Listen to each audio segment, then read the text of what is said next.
May 2nd, Saint Athanasius, Bishop. Athanasius was born in Egypt toward the end of the 3rd century and was from his youth pious, learned, and deeply versed in the sacred writings as befitted one whom God had chosen to be the champion and defender of his church against the Arian heresy.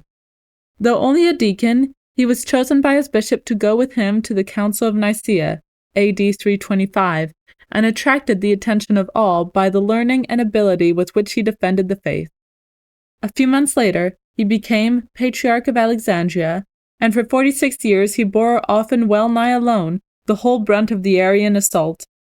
On the refusal of the saint to restore Arius to Catholic communion, the emperor ordered the Patriarch of Constantinople to do so.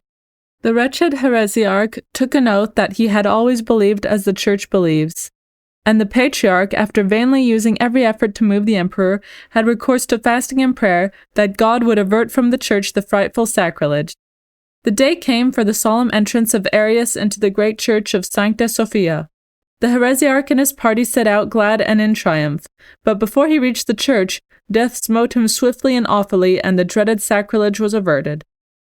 Saint Athanasius stood unmoved against 4 Roman emperors, was banished 5 times, was the butt of every insult, calumny, and wrong the Arians could devise, and lived in constant peril of death.